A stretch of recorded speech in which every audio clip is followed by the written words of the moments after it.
Bismillahirrahmanirrahim. Alhamdulillahirabbil alamin. Wassalatu wassalamu ala sayyidina Muhammadin asyrafil mursalin wa ala alihi wa sahbihi ajma'in.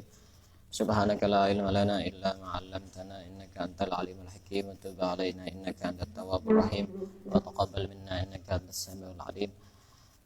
Wa tub 'alaina innaka antat tawwabur rahim. Qala rabbi shrah li sadri wa yassir li amri wahlul 'uqdatam min lisani yafqahu qawli. Nawaitu ta'allum wa ta'lim wa ifadah wal istifadah wa tadabur wa tadhkir wal naf'a wal intifa' wa tamasuk al kitabillah wa sunnati rasulih wa du'a ila al huda wa dalal al akhir ibtigha amradihi wa qurbihi wa thawabihi subhanahu wa ta'ala. Qala al musannif rahimallahu ta'ala wa nafa'ana bihi wa bi 'ulumihi wa amadana bi asrarihi fid darin amin. Qala al musannif rahimallahu ta'ala wa nafa'ana bihi wa bi 'ulumihi wa amadana bi asrarihi fid darin amin. Kita lanjutkan kajian kitab Al-Yaqutun Nafis. Pada kesempatan kali ini kita sekarang sudah sampai kepada bab syurutu wujubis shalah, syarat wajibnya sholat. Kapan orang itu wajib sholat? Syurutu wujubis sholati sittatun, syarat wajibnya sholat ada 6. Ketika tidak memenuhi syarat wajib sholat ini, maka orang tidak wajib sholat. Yang pertama adalah syarat wajibnya sholat ada 6. Yang pertama adalah al-islamu, yaitu Islam. Berarti orang yang tidak Islam tidak wajib sholat. Tapi besok di akhirat tetap disiksa. Ketika ada orang kafir, misalkan orang Kristen, orang Hindu, orang Buddha, sengaja sholat, sedangkan dia masih belum masuk Islam, maka tidak sah sholatnya. Tapi besok tetap disiksa di akhirat. Di dalam Al-Quran disebutkan, masalakakum fi saqar, bagaimana kalian dimasukkan ke dalam neraka Saqar dan disiksa di dalam neraka Saqar. Mereka menjawab, qalu lam nakum minal musallin, kami ketika di dunia tidak sholat. Orang kafir yang memang dari lahir itu kafir, kemudian dia tidak sholat, setelah itu dia kemudian masuk Islam, jadi mu'alaf, maka dia tidak wajib untuk mengganti sholat yang pernah ditinggalkan. Tidak wajib mengganti sholat yang pernah ditinggalkan. Beda dengan orang yang Islam, kemudian dia murtad, keluar dari Islam. Misalnya pada usia 20 tahun, dia masih Islam. Kemudian setelah usia 20 tahun itu dia murtad, pindah agama, misalkan agama Kristen misalnya, selama 1 tahun misalnya. Setelah 1 tahun dia masuk Islam lagi. Apa yang harus dilakukan? Dia harus mengqadha sholat selama 1 tahun itu. Apa bedanya? Bedanya karena dia sudah pernah tahu tentang Islam. Kemudian dia keluar dari Islam, kemudian masuk Islam kembali. Maka dia wajib mengqadha sholat yang pernah ditinggalkan. Tapi kalau orang kafir tidak wajib mengqadha sholat yang pernah ditinggalkan, walaupun sampai puluhan tahun. Misalkan masuk Islam usia 50 tahun, maka selama dia berkewajiban sholat, dia tidak wajib untuk mengqadha. Tapi kalau orang murtad, dia wajib mengqadha. Keluar dari Islam, wajib mengqadha. Makanya kita harus hati-hati, jangan sampai melakukan sesuatu yang menjadikan kita murtad. Itu ada pembahasan tersendiri yang cukup panjang di dalam kitab Sulamut Taufik. Murtad itu terbagi menjadi 3. Ada murtad yang berupa ucapan, ada berupa keyakinan, ada berupa perbuatan, yang cukup panjang itu. Itu yang pertama, Islam. Saya kira paham ya, Islam ya. Yang kedua adalah balik. Balik itu ada tanda-tandanya. Balik ada tanda-tandanya. Kalau laki-laki usia 9 tahun, dia keluar mani. Baik itu keluarnya dalam mimpi maupun secara sadar. Itu namanya sudah balik. Baik dalam mimpi maupun secara sadar. Berarti dia sudah balik. Kalau belum keluar mani, belum mimpi keluar mani atau keluar mani secara sadar, berarti dia belum balik. Kalau misalnya sampai usia 10 tahun, dia masih belum keluar mani, misalnya, atau sampai usia 11 tahun masih belum keluar mani, bagaimana? Apakah dia sudah balik? Belum. Usia 13 tahun belum keluar mani, apakah dia sudah balik? Belum. Usia 15 tahun dia belum keluar mani, apakah sudah balik? Balik. Pokoknya kalau ada baik laki-laki maupun perempuan pada usia 15 tahun dia sudah keluar mani atau belum, dia sudah keluar darah haid atau belum, itu sudah dihukumi balik. Usia 15 tahun. Kalau sekarang kira-kira kelas berapa usia 15 tahun? Kenapa? Kelas berapa? Kira-kira? Kelas 3 ya? Ya anggap SMP kelas 3 itu sudah otomatis balik gitu. Mau dia sudah keluar darah haid atau belum, sudah balik. Mau dia sudah keluar mani atau belum, sudah balik. Tapi kalau misalnya baliknya itu usia 9 tahun dia sudah keluar mani, maka dia sudah balik. Berarti sudah berkewajiban untuk sholat. Jadi yang berkewajiban untuk sholat itu hanya yang sudah balik. Yang belum balik belum berkewajiban.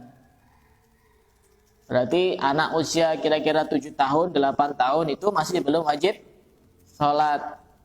Tapi yang perlu diperhatikan adalah kewajiban bagi orang tua. Orang tua wajib memerintahkan anaknya sholat pada usia 7 tahun. Orang tua. Ketika orang tua tidak memerintahkan anaknya untuk sholat, maka orang tua berdosa.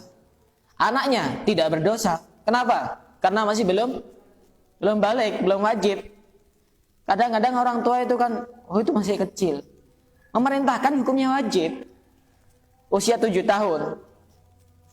Ya kadang repot, mau memerintahkan tapi orang tuanya sendiri tidak sholat. Ya minimal walaupun dia tidak sholat, minimal kan dia dosanya tidak banyak-banyak amat. Gitu. Memerintahkan anaknya sholat. Dan sebelum usia 7 tahun itu sudah semestinya anak itu diajari bagaimana tata caranya sholat. Walaupun dia bisanya cuma sekedarnya saja, cuma mungkin gerakan-gerakannya, atau cuma mungkin hafal fatihahnya saja, tidak apa-apa. Karena memang belum wajib. Jadi ketika usia 7 tahun, orang tua perintah sholat, anaknya sudah bisa sholat. Walaupun sholatnya masih belum sempurna. Toh memang belum wajib, belum balik. Wajib itu memerintahkan anaknya pada usia 7 tahun. Ketika orang tua tidak memerintahkan anaknya sholat pada usia 7 tahun, orang tua berdosa. Walaupun orang tuanya sholat. Walaupun orang tuanya sholat. Kadang ini sering disepelekan. Merintahkan anaknya sholat. Pada usia 10 tahun, maka orang tua ketika melihat anaknya tidak sholat, wajib memukul. Wajib memukul. Dengan syarat mukulnya tidak di wajah. Yang kedua, mukulnya tidak menyakitkan. Artinya mukul yang mendidik. Bukan kemudian mukul pakai besi atau mukul pakai penggaris. Ya sekiranya dia itu sadar ketika dipukul sama orang tuanya. Dan tidak boleh lebih dari 3 kali mukulnya itu. Dan ketika memang sudah usia sebelum balik, sudah mendekati balik itu, orang tua juga harus mengajari anaknya melakukan kewajiban-kewajiban yang lain. Tidak hanya sholat. Diajari sudah mulai puasa. Usia 7 tahun, 8 tahun itu diajari puasa walaupun cuma setengah hari. Kemudian nanti kan ketika sudah usia balik, orang itu kan wajib menutup aurat. Jadi anak itu sudah diajari dari dini untuk menutup auratnya. Terutama laki-laki dan perempuan juga sama. Jadi ketika sudah usia 7 tahun atau 8 tahun, sudah dibiasakan untuk pakai celana panjang. Biar dia terbiasa, diajari sedikit demi sedikit. Nanti ketika sudah balik, dia sudah terbiasa. Kadang orang sekarang pernah mondok, usia sudah dewasa, pakai celana pendek. Haram apa bukan haram? Haram karena tidak menutup aurat. Aurat laki-laki sampai mana? Pusar sampai lutut. itu menutup aurat. Jadi semisal ada orang sholat laki-laki cuma pakai sarung, tidak pakai kaos, tidak pakai baju, tapi sarungnya dikeataskan sampai di atas pusar, sholatnya sah pada sah? Sah. Secara hukum fikih sholatnya sah. Tapi secara adab itu tidak memenuhi adab kepada Allah ketika sholat. Itu jadi kalau sudah balik baru berkewajiban untuk sholat. Kalau belum balik tidak berkewajiban. Hanya saja kewajiban bagi orang tua untuk memerintahkan anaknya pada usia 7 tahun. Ketika usia 10 tahun dan tidak sholat, orang tua wajib memukul. Dan pada usia 10 tahun ini juga kewajiban orang tua itu harus memisahkan tempat tidur anaknya yang laki-laki dan perempuan. Kalau misalkan ada saudaranya, ada laki-laki, ada perempuan, biasanya masih kecil tidur satu ranjang. Pada usia 10 tahun orang tua wajib memisahkan anaknya tidurnya, bukan memisahkan yang sebenarnya. Kenapa? Karena pada usia 10 tahun itu sudah punya rasa. Ada kan banyak kasus itu di TV atau di mana saja itu. Ada saudara menghamili saudaranya. Bahkan ada yang orang tua menghamili anaknya. Yang lebih parah, anak menghamili ibunya. Ini nanti nasabnya kayak apa itu? Misalnya punya anak. Anaknya ini menghamili ibunya. Berarti anaknya ini kan bin anaknya ini. Anaknya bin ibunya. Yang tidak lain adalah yang digauli sendiri itu. Ini kan repot. Jadi wajib memisahkan. Karena ini bahaya apalagi zaman sekarang. Semua itu sudah ada di HP. Mulai dari yang paling ujung sampai Mekah sana ada di HP. Sampai sudut Amerika ada di HP. Semuanya ada di HP. Maksiat sekarang jauh lebih gampang dibanding maksiat zaman dulu. Makanya kalau sekarang, zaman sekarang ini ada orang jadi wali, itu luar biasa. Karena godaannya cukup banyak dan cukup besar. Kita pengen ngelihat maksiat tidak harus pergi ke Jepang, ke Amerika, ke Australia, ke Korea, cukup pegang HP.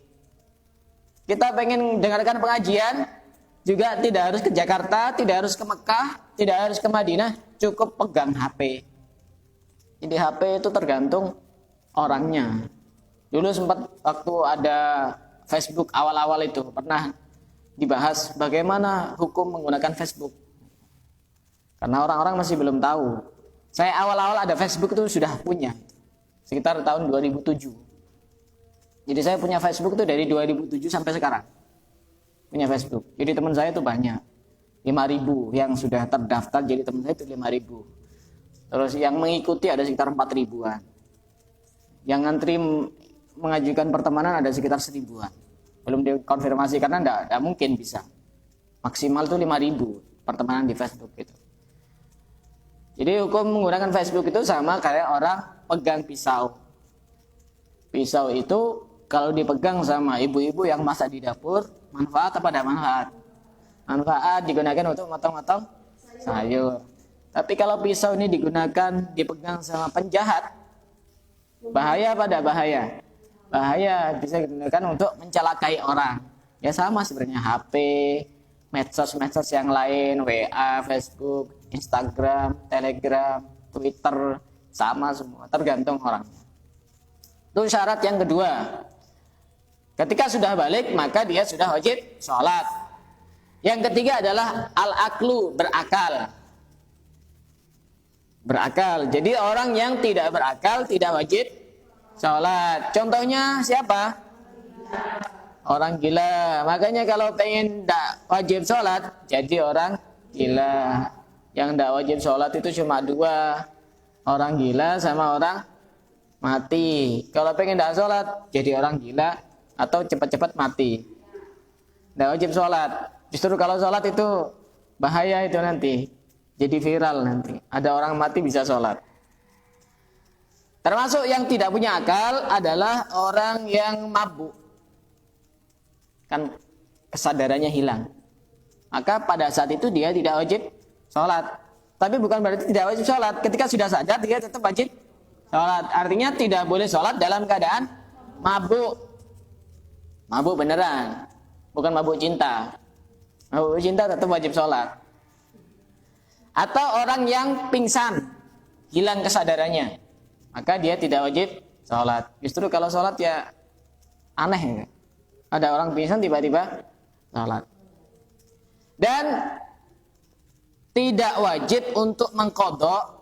Misalnya dia itu gilanya tidak disengaja, atau pingsannya tidak disengaja, atau mabuknya tidak disengaja, tidak wajib qadha. Kalau ada orang pingsannya disengaja, atau gilanya disengaja, atau mabuknya disengaja, kemudian keluar dari waktu sholat, dia tidak sholat, maka dia wajib qadha. Apakah ada gila yang disengaja? Ada. Contoh misalnya, dia mengkonsumsi pil secara berlebihan, misalnya, kemudian menyebabkan dia gila. Selama dia gila, dia kan tidak sholat. Ketika nanti dia sadar, maka dia wajib mengqadha ketika gilanya disengaja. Mabuk apakah ada yang tidak disengaja? Ya ada. Contohnya gimana? Lain, bukan itu maksudnya. Ya mungkin apa dia minum dikasih orang, tapi dia tidak tahu kalau itu adalah minum-minuman keras. Berarti kan tidak sengaja dikerjai sama orang. Maka ketika dia nanti sadar dan kemudian waktu sholatnya sudah habis, dia tidak sholat, maka dia tidak wajib qadha. Jadi yang wajib qadha itu yang disengaja. Yang tidak sengaja, maka dia tidak wajib qadha. Pingsan. Kalau pingsan yang disengaja itu gimana contohnya? Misalnya dia itu sudah terbiasa kalau diterik matahari yang cukup lama, dia itu biasanya pingsan. Dan sudah tahu kebiasaannya seperti itu. Kemudian dia menyengaja ketika masuk waktu duhur, kemudian dia menyengaja dia diterik matahari, kemudian akhirnya dia pingsan sampai waktu asar. Kan dia tidak sholat. Bagaimana sholatnya? Apakah wajib diqadha? Wajib diqadha ketika sengaja. Yang ketiga itu. Yang keempat adalah bersih dari haid dan nifas. Bersih dari haid dan nifas. Jadi kalau ada orang masih haid, maka tidak wajib sholat. Bagaimana ketika tidak wajib sholat, dia kan tidak sholat. Apakah nanti wajib mengganti atau wajib mengqadha? Tidak. Beda dengan puasa ya. Orang haid kemudian dia tidak puasa, dia tetap wajib mengqadha puasanya. Tapi kalau sholat, dia tidak wajib mengqadha sholatnya. Kenapa? Kok dibedakan? Hah? Kenapa kok dibedakan? Karena kalau nanti wajib sholat, betapa Islam itu memberatkan. Harus sholat berapa kali itu nanti? Sholat apa kalau puasa itu kan setahun cuma satu kali, itu pun cuma 1 bulan. Sedangkan haidnya cuma berapa hari. Tidak memberatkan kalau cuma puasa. Kalau kemudian sholat wajib mengganti, sehari 17 rakaat itu. Kan ya, duhur 4 rakaat, asar 4 rakaat, maghrib 3 rakaat, isya 4 rakaat, subuh 2 rakaat, 17. Sama seperti rukun sholat 17. Jadi kalau ada orang masih belum suci dari haid dan belum suci dari nifas, nifas itu artinya orang yang keluar darah setelah melahirkan, maka dia tidak wajib sholat dan dia tidak wajib untuk mengqadha sholatnya. Dan justru misalnya, eman ini saya kalau tidak sholat nanti tidak dapat pahala, justru dapat dosa kalau sengaja dan dia tahu dia dalam keadaan haid, coba-coba sholat, baik itu sholat wajib maupun sholat sunnah, dia berdosa, hukumnya haram. Yang harus dilakukan bagaimana? Biar kita tetap dapat pahala. Gampang caranya. Bagi perempuan, kadang-kadang perempuan itu mikirnya realistis. Oh, enggak adil ya laki-laki sama perempuan. Laki-laki enggak ada halangannya, jadi pahalanya lebih banyak. Perempuan ada halangannya, pahalanya lebih sedikit. Bukan seperti itu. Ketika perempuan dalam keadaan haid, kemudian dia tidak sholat, murni semata-mata mengikuti perintah agama Islam, maka dia sudah mendapatkan pahala. Dapat pahala mengikuti perintahnya Allah. Karena dilarang untuk sholat. Yang kedua, punya niatan, seandainya saya ini tidak haid pasti saya sholat, dapat pahala juga karena niatnya. Jadi jangan disia-siakan. Kadang-kadang waktu haid itu males-malesan. Padahal ada banyak aktivitas yang lain yang bisa dilakukan pada saat haid. Seperti mengaji seperti ini. Kadang-kadang orang tidak paham juga. Kenapa tidak hadir? Kemarin saya tanya salah satu yang biasanya hadir di sini. Kenapa kau tidak hadir? Saya lagi halangan. Apa hubungannya sama halangan? Halangan boleh hadir majelis seperti ini. Asal tidak di masjid. Ini kan tidak di masjid. Tidak di masjid. Tidak apa-apa. Pegang-pegang kitab, nulis-nulis tidak apa-apa. Baca wirid misalkan boleh. Ikut tahlilan bagaimana? Boleh. Asal niatnya berzikir. Kalau niatnya baca Quran, tidak boleh. Hukumnya haram. Orang haid baca Quran dan dengan niat baca Quran hukumnya haram. Jadi kalau tahu ilmunya, kalau misalkan diajak tahlilan sedangkan dia berhalangan, niatkan saja tidak baca Quran tapi niat berzikir. Karena tahlilan sendiri kan tidak murni baca Quran, campuran kan. Ada banyak bacaan-bacaan yang lain. Kemudian masuk musola juga tidak apa-apa. Baca sholawat juga tidak apa-apa. Yang tidak boleh itu baca Quran dengan niat baca Quran. Kalau misalnya sebelum tidur ada amalan baca beberapa surat, misalkan baca Al-Falaq, An-Nas misalnya, niatkan saja niat berzikir, biar dapat pahala orang mengamalkan amalan sebelum tidur. Yang penting niatnya. Jadi kalau ada orang haid atau orang nifas kemudian dia sengaja sholat, maka dia sholatnya berdosa, hukumnya haram. Yang kelima, wa bulughud dakwah, sampainya dakwah Islam. Berarti orang yang tidak sampai Islam kepadanya, dia tidak wajib sholat. Contohnya bagaimana? Orang yang hidup di daerah terpencil, di mana Islam belum sampai ke sana. Kalau di Indonesia kira-kira di mana? Papua, kemungkinan Papua yang kira-kira Islam tidak sampai ke sana. Dan bahkan kadang Islam itu daerah tersebut harus ditempuh dengan melewati sungai dan rawa-rawa baru bisa sampai beberapa ratus kilometer. Itu di Papua. Kalau misalkan tidak sampai Islam ke mereka, dia tidak sholat, tidak dosa. Kecuali orang Papua misalnya, dia tahu di daerah seberang sana ada Islam yang disebarkan dan dia punya biaya untuk sampai ke sana dan dia tidak ke sana, maka dia berdosa. Tapi kalau tidak punya biaya, tidak ada kendaraan, susah untuk sampai ke perkotaan di mana kita bisa belajar Islam, maka tidak dosa walaupun tidak sholat. Walaupun tidak sholat, tidak dosa. Jadi kalau orang belum sampai Islam kepadanya, tidak dosa. Beda dengan orang hidup di sekitar perkotaan. Ketika ditanya, kenapa kamu tidak sholat? Saya tidak tahu caranya sholat. Tidak bisa diterima alasan seperti itu. Kenapa? Di sekelilingnya banyak orang berilmu. Hanya saja dia yang malas. Kenapa kamu kok tidak puasa? Saya tidak tahu syarat rukunnya puasa. Tidak bisa diterima. Karena dia hidup dikelilingi banyak orang yang bisa menyampaikan Islam kepadanya. Alasan tidak tahu itu hanya berlaku untuk dua orang. Satu, orang yang baru masuk Islam. Misalkan, kenapa kamu kok puasa-puasa merokok misalnya. Sedangkan merokok itu kan membatalkan puasa. Saya tidak tahu, sedangkan dia baru masuk Islam. Tidak apa-apa. Atau dia berada di tempat yang terpencil. Tidak apa-apa. Tapi kalau ada orang hidup di perkotaan seperti ini, kenapa kamu tadi itu waktu sholat ngomong misalnya. Saya tidak tahu kalau ngomong membatalkan sholat, tidak bisa diterima. Tetap batal sholatnya. Harus belajar. Jadi kita itu ketika mengatakan tidak tahu tentang hukum itu sulit untuk diterima. Karena di sekeliling kita banyak ustadz, banyak kiai, banyak gus, banyak lora, banyak habaib. Jadi tidak bisa. Kecuali orang yang hidupnya terpencil. Itu baru bisa diterima alasannya. Harus sampai dakwah Islam kepada mereka.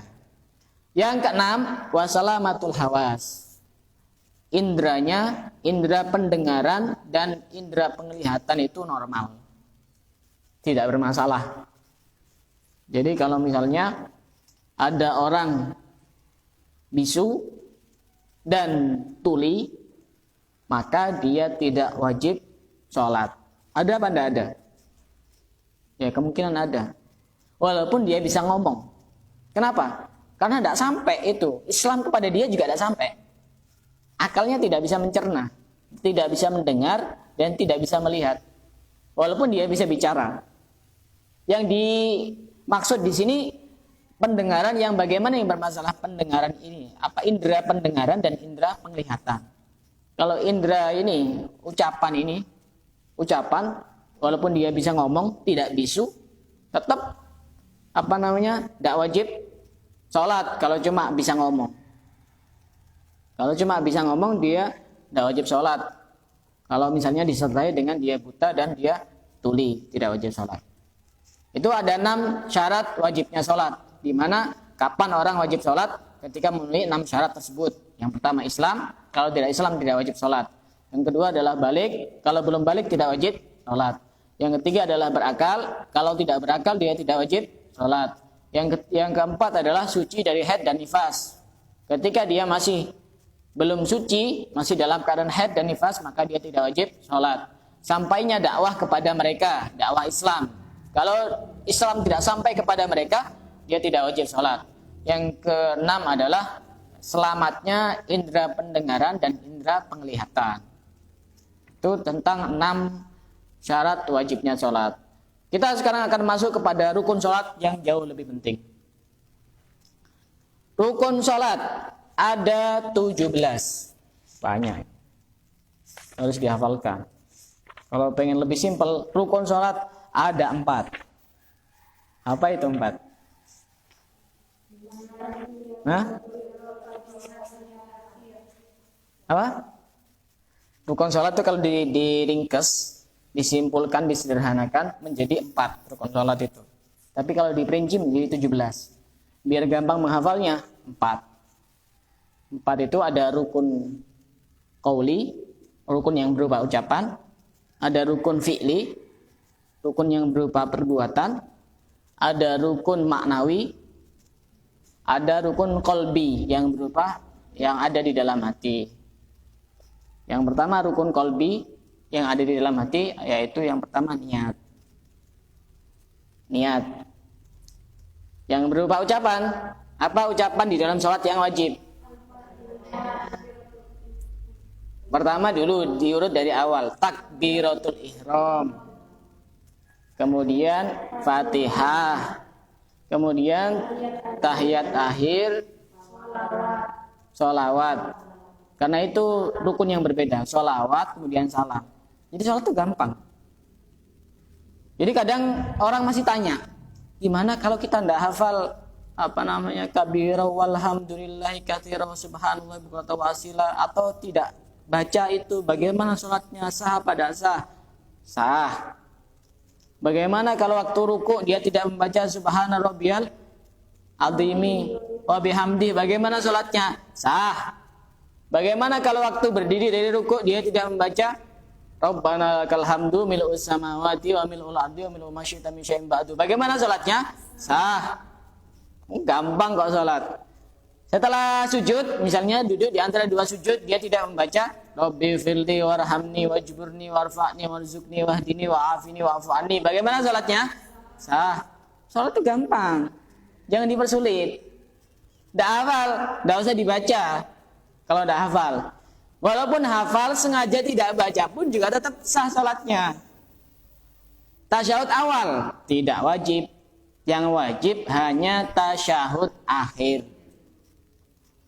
Jadi misalnya nanti ketika ada orang sholat maghrib misalnya, lupa tidak tasyahud awal kemudian langsung berdiri, makmumnya harus cerdas, tidak usah diingatkan, itu tidak wajib. Karena itu tidak wajib, langsung teruskan saja, tidak wajib. Yang wajib hanya tasyahud akhir. Itu pun bacaannya hanya sampai saya baca dari awal at-tahiyatul mubarakatuh, salawatut thayyibatulillah. Assalamu alayka ayyuhan nabiyyu wa rahmatullahi wa barakatuh. Assalamu alayna wa ala ibadillahi sholihin. Asyhadu an la ilaha illallah wa asyhadu anna Muhammadar Rasulullah. Itu tasyahud. Kemudian ada rukun berikutnya, baca sholawat. Allahumma sholli ala sayyidina Muhammad. Sampai situ yang wajib. Tapi sunnahnya kita bersalawat juga kepada keluarga Nabi Muhammad. Allahumma sholli ala sayyidina Muhammad wa ala ali sayyidina Muhammad. Tapi itu sunnah. Sampai situ minimal. Jadi yang lanjutannya, kama sholaita ala sayyidina Ibrahim wa ala ali sayyidina Ibrahim wa barik ala sayyidina Muhammad wa ala ali sayyidina Muhammad kama barakta ala sayyidina Ibrahim wa ala ali sayyidina Ibrahim fil alamin innaka Hamidum Majid. Tidak wajib. Jadi ketika ada orang pengen belajar sholat, kemudian dia itu memang benar-benar pengen berubah, ajari yang wajib-wajib saja. Nanti awal-awal sudah diajari suruh hafalan kunut. Tidak sholat-sholat, hafalan saja butuh waktu 1 bulan. Belum lagi nanti hafalan misalnya kabira walhamdulillahi katsira. Sudah malas sudah hafal-hafal, akhirnya malas sholat. Ajari yang wajib-wajib saja. Apalagi orang Islam itu insya Allah diajari 5 menit selesai. Tapi kalau orang mu'alaf, ya diajari yang wajib-wajib saja. Kalau misalkan dia tidak bisa baca Fatihah, bisanya misalkan la ilaha illallah, tidak apa, berdiri sambil baca la ilaha illallah, la ilaha illallah, la ilaha. Boleh. Durasinya sesuai dengan durasi baca Fatihah. Baca Fatihah, boleh. Ketika tidak bisa tahiyat akhir bacaannya, tidak hafal, ya baca bisanya apa? La ilaha illallah bisa, baca itu. Tidak bisa, subhanallah. Terserah dikira apa saja. Kalau tetap tidak bisa, saking bodohnya orangnya ini, sudah bodoh tingkat provinsi misalnya, cukup diem saja. Diem, dan dia diemnya itu sesuai dengan durasi orang sholat. Nah apa? Kalau gerakan itu anak usia 6 tahun bisa. Gampang urusan gerakan itu. Yang penting itu kan bacaan-bacaannya. Nah, itu. Rukun yang berupa ucapan yang pertama adalah takbir, kemudian Fatihah, kemudian tasyahud akhir. Ada yang mengatakan tasyahud, ada yang mengatakan tahiyat. Kenapa dikatakan tasyahud? Karena di situ ada asyhadu alla ilaha illallah. Kenapa dikatakan tahiyat? Karena di situ dimulai at-tahiyatul. Ya, sama saja, sama-sama benarnya. Kemudian yang keempat adalah membaca sholawat. Yang kelima salam. Itu yang wajib ucapannya. Kalau rukun yang berupa perbuatan, ini juga gampang. Berdiri, kemudian ruku. Setelah ruku namanya i'tidal. Kemudian sujud. Kemudian duduk di antara 2 sujud. Kemudian sujud sudah selesai. Duduk pada waktu tasyahud akhir. Jadi itu kalau tasyahud akhir itu dibagi menjadi 2. Ada duduknya berupa rukun, ada bacaannya juga berupa rukun. Duduknya berarti rukun fi'li, rukun berupa perbuatan. Bacaannya namanya rukun qauli, berupa ucapan. Jadi di dalam tasyahud akhir itu ada 2 rukun. Rukun berupa duduknya, perbuatan. Rukun berupa bacaannya, berupa ucapan. Namanya rukun fi'li. Sedangkan rukun maknawi itu tartib.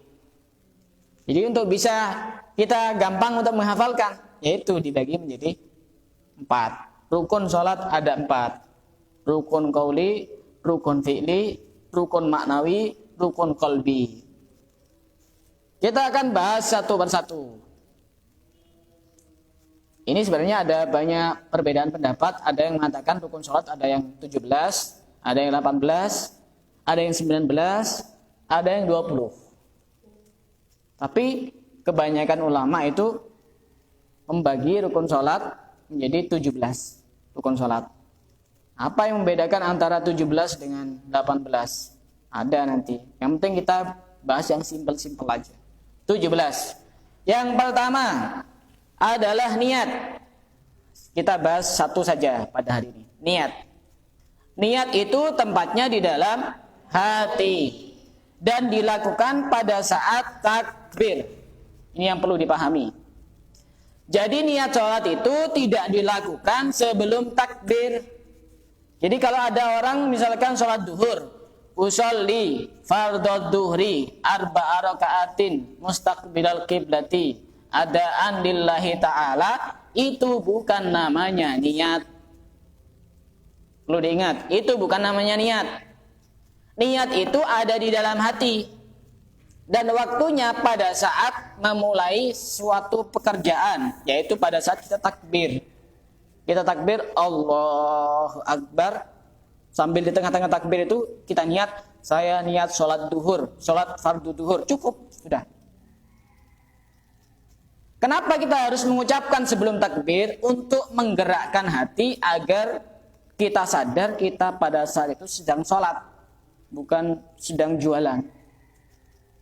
Nah, jadi mengucapkan niat itu hukumnya sunnah, tidak wajib. Kalau misalnya ada orang tiba-tiba datang ke masjid, berdiri kemudian takbir, selama hatinya niat, sholatnya sah. Yang tidak sah itu orang mengucapkan usolli fardhu duhri, kemudian dia waktu takbir dia tidak berniat untuk sholat duhur, tidak sah sholatnya. Niat itu harus ada di dalam hati. Jadi niat itu gampang, jangan dipersulit. Oh, saya tidak hafal niatnya bagaimana usolli, tidak wajib usolli. Yang wajib, saya niat sholat duhur, sudah selesai. Saya niat sholat fardu duhur, selesai. Gimana niatnya sholat Idul Fitri, itu kan sholat tahunan. Tidak usah ribet-ribet. Saya niat sholat sunnah Idul Fitri, sudah selesai. Usolli sunnatal Idul Fitri. Kadang-kadang itu dijelaskan sebelum sholat. Gimana caranya hafal? Kadang-kadang dijelaskan sebelum sholat. Tidak usah dihafalkan, Mbak, Mas, tidak usah dihafalkan. Cukup di dalam hati. Saya niat sholat sunnah Idul Fitri. Apalagi nanti ada sholat gerhana. Oh, gimana ini sholatnya gerhana ini? Bingung. Karena mengartikan niat dengan bacaan. Niat itu di dalam hati. Bagaimana kalau niat sholat gerhana? Saya niat sholat gerhana matahari. Ya sudah selesai. Saya niat sholat gerhana rembulan, ya sudah selesai. Gimana niatnya sholat hajat? Itu karena kalau ada orang tanya seperti itu, karena dia mengartikan niat itu dengan bacaan. Niat sholat hajat, saya niat sholat hajat, Allahu Akbar, sudah. Sholat istikharah gimana? Usolli sunnatal istikharati rakaataini lillahi ta'ala. Suruh hafalan susah. Yang penting saya niat Allahu Akbar sambil niat saya niat sholat istikharah. Udah selesai. Niat itu gampang, jangan dipersulit. Kalau urusan niat sholat fardu harus memenuhi 3 syarat. Niat sholat fardu harus 3 syarat ini. Pertama, dia menyengaja melakukan sholat dengan mengucapkan usolli itu. Saya sholat. Kemudian ditentukan apakah itu fardu atau wajib. Misalkan usolli fardho, itu harus wajib itu. Kalau misalnya diucapkan ya. Dan menentukan jenis sholatnya. Usolli fardho duhri. Dan sudah 3 itu yang wajib. Usolli fardho duhri. Urusan bilangan rakaatnya arba'a rakaatin, tidak wajib. Mustaqbilal qiblati, tidak wajib. Adaan atau adaan, tidak wajib. Lillahi ta'ala, tidak wajib. Cuma sampai situ. Usolli fardhu duhri, cukup. Atau usolli duhra fardhon, sama saja. Yang wajib cuma itu. Jadi ketika menghadirkan pada saat takbir, dia tidak lama-lama. Saya niat sholat duhur, saya niat sholat fardu duhur, sudah cukup. Jadi tidak usah panjang-panjang. Usolli fardhu duhri arba'a raka'atin mustaqbilal qiblati adaan ma'muman lillahi ta'ala. Panjang. Apalagi orangnya was-was. Usolli saja sampai diulang sampai 10 kali. Tidak selesai-selesai. Yang wajib cuma 3 itu, Pak, Mas. Yang wajib cuma 3. Jadi sholat itu gampang. Kalau sholat sunnah lebih gampang lagi. Cukup kita memenuhi 2 syarat. Apa itu 2 syarat? cukup qasdul fi'li kemudian wat ta'yin. Misalkan sholat duha misalnya, ushollid duha, tidak perlu untuk menyebutkan sunnahnya. Ushollid duha sudah selesai, Allahu Akbar. Tidak perlu usholli sunnatat duha, tidak wajib. Karena otomatis sholat duha itu sholat sunnah. Tapi kalau sholat fardu 3 itu. Jadi tidak usah ribet-ribet kalau ngajari sholat. Arba'a raka'atin mustaqbil, baru ngafalkan rukun niat, rukun salat yang pertama niat, tidak selesai 1 hari. Nanti rukun-rukun yang lain dihafalkan lagi 1 hari lagi. Kapan salatnya? Kadang ada orang salat itu karena memang tidak bisa salat. Kenapa? Karena yang ngajari salat susah. Yang salah siapa? Salah ustadznya. Itu niat adanya di dalam hati. Jadi tidak wajib untuk diucapkan. Udah, dari sini ada yang mau tanya, silakan. Kalau pembahasan takbiratul ihram ini soalnya panjang. Ada 20 syarat di mana takbiratul ihram itu bisa dikatakan sah. Panjang pembahasannya. Dilanjutkan minggu depan insyaallah. Silakan. Kalau seandainya kan syarat untuk sholat indera pendengaran dan penglihatan Bapak. Kalau seandainya seorang itu tidak bisa bicara sama bisu untuk sholat, Bisu cuma bisu tak. tidak bisa dengar. Tidak bisa dengar. Tapi kan Islam bisa sampai kepada dia. Soalnya dia bisa melihat. Bisa dengan baca. Misalkan tanya ke orang, dijelaskan pakai tulisan, bisa baca dia. Berarti kan Islam bisa sampai kepada dirinya. Tetap wajib sholat. Yang dia wajib sholat yang tadi itu bersamaan. Indra pendengaran dengan indra penglihatan itu tidak berfungsi. Dia tidak bisa. Silakan yang mau tanya. Ya. Tidak wajib ya.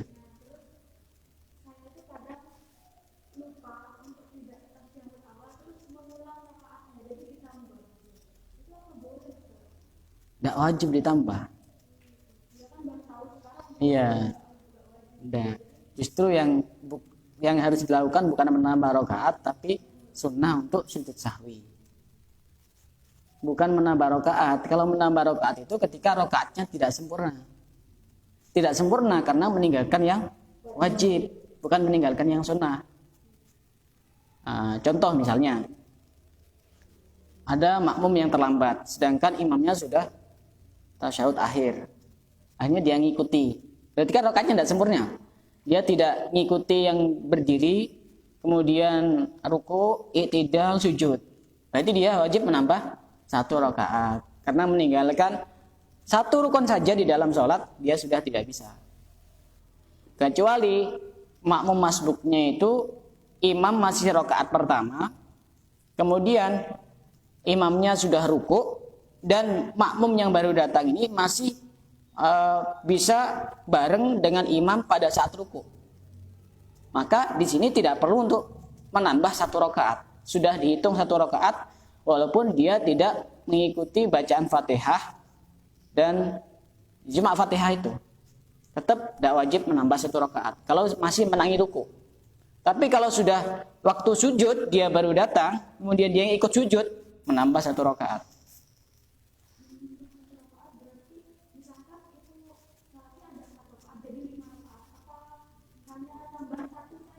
Nambah 1.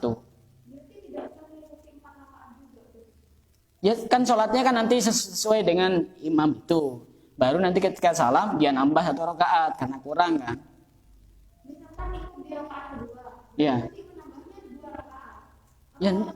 Ya 1 rakaat kedua. Selama itu kan artinya kalau misalkan ikut sholatnya di rakaat ketiga, Sholat apa ini? misalkan salat zuhur. Ya. Ikut di rakaat ketiga. Ya. Berarti itu nambahnya 2 rakaat lagi. Iya betul.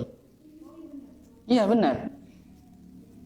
Kalau kita kurangnya 1, ya nambahnya 1. Kurangnya 2, namanya 2, jangan ditambahi. Dan tidak boleh dikurangi. Seperti itu. Silakan yang lain yang mau tanya. Ya ada. Ya. Kenapa